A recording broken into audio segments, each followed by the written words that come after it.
এক বৈশিষ্ট্য রয়েছে যে এইখানে মহারাজ কিন্তু একদিনে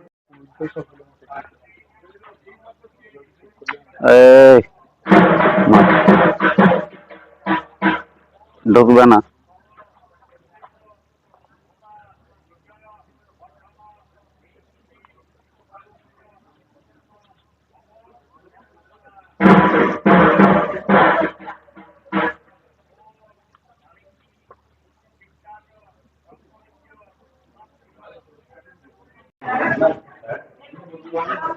এই চলে শেখাবো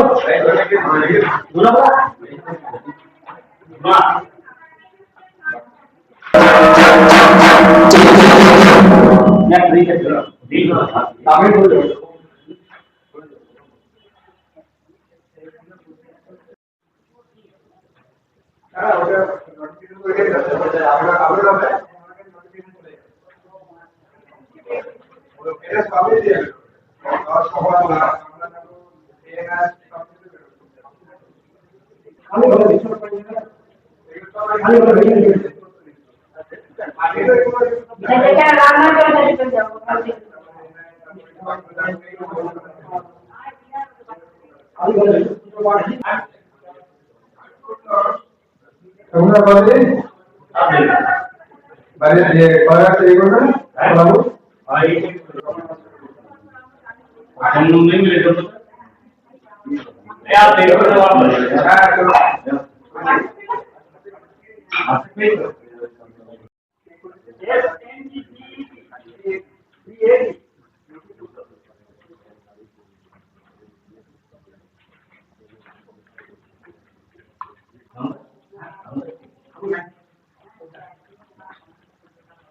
আচ্ছা, আপনারা এখানে এসেছেন কিসের জন্য? আমরা এসেছি যেটা আমরা মানে বহুদিনই আসানসোলবাসী, কিন্তু কোনোদিন জানতে পারিনি যে এই ধেনুয়া গ্রামে এত সুন্দর একটা পুজো হয় এবং একদিনেই ষষ্ঠী, সপ্তমী, অষ্টমী, নবমী, দশমী। হ্যাঁ, সেই জন্যই আমরা লোকমুখে শুনে আজ প্রায় 2-3 বছর ধরে আমরা এখানে আসছি প্রতিমা দর্শনে। এখানে কি মানে পুজোর বৈশিষ্ট্য কি রয়েছে? পুজোর বৈশিষ্ট্য বলতে আমরা পুরোপুরি তো আমরা জানি না আগেকার দিনে কি সিস্টেমে চলে আসছে, কিন্তু যেটা শুনেছি একদিনে হয়, সেই একদিনে হয় বলেই আমাদের খুব মানে এই জায়গাটা খুব আকর্ষণ করেছে আর কি, যে আমরা তাহলে একদিনেই পুজোটা দেখতে পারবো বা কিভাবে পুজো হয় সেটা দেখতে পারবো। দেখা যাচ্ছে যে মায়ের কাছে কিন্তু দুই মানে সখী রয়েছে, মানে তার ছেলে বা বাহন কেউ নাই। হ্যাঁ, এইটা হচ্ছে আমাদের পূর্বপুরুষ বা ওদের কি মানে রীতিনীতি কি ছিল বলতে পারবো না, কিন্তু যেটা জেনেছি যে মা মানে ওই কার্তিক, গণেশ ওনাদের নিয়ে আসেননি, উনি দুজন সখীকে শুধু নিয়ে এসেছেন, জয়া বিজয়া। কিন্তু ওনার সঙ্গে যে আরও যে ওনার লক্ষ্মী, সরস্বতী বা আরও যারা আছে তারা মানে তারা নেই, উনি জয়া বিজয়াকে নিয়েই এসেছেন। জয়া বিজয়া যেটা শুনেছি ওনারা মাকে ছাড়তে চাইতেন না আর কি, চাইছেন না, ওই জন্য ওনারা মায়ের সঙ্গে এসেছেন। আমার নাম তপতী চক্রবর্তী। আচ্ছা, আপনি তো এখানকারই বাসিন্দা। হ্যাঁ। তো এই পুজো বৈশিষ্ট্য কি আছে এবং কি পুজোটা হয় এখানে?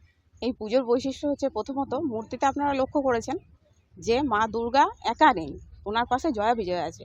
কিন্তু যেটা মা দুর্গা পুজো হয় সেটাতে 4টে মূর্তি থাকে, মা দুর্গা, লক্ষ্মী, সরস্বতী, কার্তিক, গণেশ। কিন্তু এই মূর্তিতে আছে জয়া বিজয়া। এটা কেন? এটা তো আমরাও প্রথম প্রথম শুনেছিলাম, হতবাক হয়েছিলাম যে এরকম কেন হয়। আরও বিশেষত হচ্ছে যে একদিনে মানে 4টে পুজো কেন, সপ্তমী অষ্টমী নবমী দশমী 4টে পুজো একই দিনে একই সময়ে কেন হয়, বা এই সকলের জন্য বিশেষ করে আকর্ষিত করে মানুষকে। এরকমটা আমরা কখনো শুনিনি, আমরা হয়তো দেখছি কিন্তু যারা দেখেনি জানে না তারা অনেকেই ভিড় করে আসে, যেহেতু এরকমভাবে পুজোটা হয়। আর হচ্ছে যে আমার শ্বশুরমশাই যিনি এখানে পুজো দেখাশোনা করেন উনি বলেন যে এখানের মহারাজজি যিনি ছিলেন উনি স্বপ্নাদেশ পেয়েছিলেন, যার জন্য এই পুজোটা একদিনেই করা হয়। আমাদের খুব ভালো লাগে এই পুজোটাতে এসে। তো আর কয়েকটা দিন পরেই তো আমরা পুজোতে মাতবো, হ্যাঁ। তার আগেই একদিনের দুর্গা পুজো, হ্যাঁ। কিভাবে দেখছেন এটা?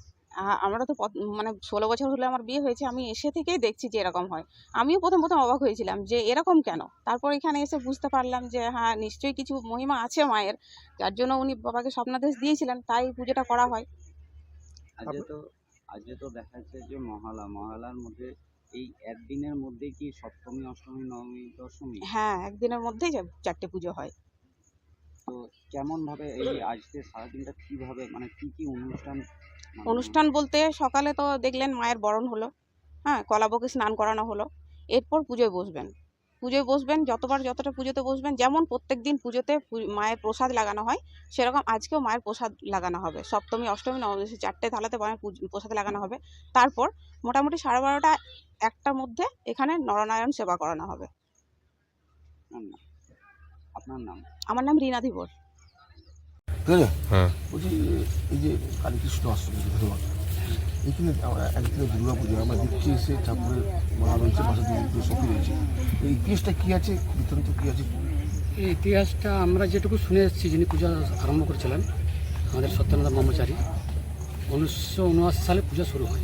আমরা ছোটো ছিলাম কিন্তু পূজাও চলছে। আমরা যেটুকু সত্যানন্দ ব্রহ্মচারীর কাছে শুনেছিলাম, তেজানন্দ মহারাজের কাছে, যে এই পুজোটার বৈশিষ্ট্য হচ্ছে যে মায়ের পুজো একদিনে দুর্গাপূজার ষষ্ঠী সপ্তমী অষ্টমী নবমী দশমী। আমরা জিজ্ঞেস করলাম যখন একদিনে হওয়ার কারণটা কি, মা বা লক্ষ্মী সরস্বতী কার্তিক গণেশ কাউকে নিয়ে এলো না, মা একা কেন এলো? তো উনি বললেন যে মা যখন চিন্তা করছিলাম মর্তধামের ভক্তরা যখন ডাকছিল মাকে, যেখানে ওষুধের তাণ্ডব আমরা থাকতে পারছি না, অত্যাচারিত আমরা, তখন মা আসছিল একদিনের জন্য দর্শন করতে যে আমার ভক্তরা কেমন আছে। মা যখন মর্তধাম আসে তখন ওই যে ওনার সখী ছিলেন জয়া বিজয় দুজন, ওনারা বলেছিলেন যে না আপনার সাথে আমরা ছাড়বো না, আপনি যেখানে যাবেন সেইখানে যাবেন। তখন মর্তধামে জয়া বিজয় নিয়ে মা একদিনের জন্য এসেছিল। ওই জন্য এটা একদিনের পুজো, একদিন সকালে শুরু হবে, আপনার ষষ্ঠী হবে, সপ্তমী হবে, অষ্টমী নবমী দশমী। আজকেই বিসর্জন বিকেল 5টায়। সারাদিনের পুজো কী কী করা হয় পুজোতে? পুজোতে যেমন দুর্গা পুজো হয় সেই সিস্টেমে সব কিছু। বাকি টাইম হচ্ছে একদম ভক্তরা যারা আসে, এবং 12টার থেকে এখানে নরনারায়ণ সেবা আছে, যে যেখান থেকে আসে, আবার আসানসোল শিল্পাঞ্চলের সমস্ত মানুষ আসে, এবং প্রত্যেকটা গ্রামবাসী এবং এই এলাকার মানুষ এবং বাইরের থেকেও লোক আসে এই পুজো একদিন পুজো দেখার জন্য। সবাই তো সব জায়গায় হয় না, আমরা জানি আমাদের এখানে হয়, আর কোথায় হয় আমরা সঠিক জানি না। কত বছর হলো? 1979 সালে শুরু হয়েছে, 79 থেকে শুরু হয়েছে। 79 শুরু হয়েছে, মানে স্বপ্নাদেশ ফরওয়ার্ড কাট দেখান এই পুজো মানে শুরু করেন উজ্জ্বল করতে। তেজানন্দ ব্রহ্মচারী। উনি কোথা থেকে এসেছিলেন? উনি এসেছিলেন কোথার থেকে সঠিক বলতে পারছি, তবে মনে হয় এই পুজোটা আসামে হয়, আসামে হয়, এটা যেটা শুনেছে সেটাই আমি বলছি, এর পেছে জানি না। মানে আসাম থেকে এসেছিলেন উনি? হ্যাঁ, উনি এসেছিলেন 80 ওই কত সালে এসেছিল সঠিক আমি বলতে পারছি না, কিন্তু 79 সালে পুজো শুরু করছে। আপনার নাম? আমার নাম নারায়ণ দত্ত, গ্রাম ধেনুয়া, পোস্ট বানপুর। আমি এখানে মায়ের সেবা করি, সব মানে অল টাইম আর থাকি, এবং নিজের সংসারও ম্যানেজ করি, গ্রামের মানুষের সাথে ভালোবাসা রাখি, এবং মায়ের যেটুকু পারি সেবা করি প্রতি বছরে প্রতিটা দিনই।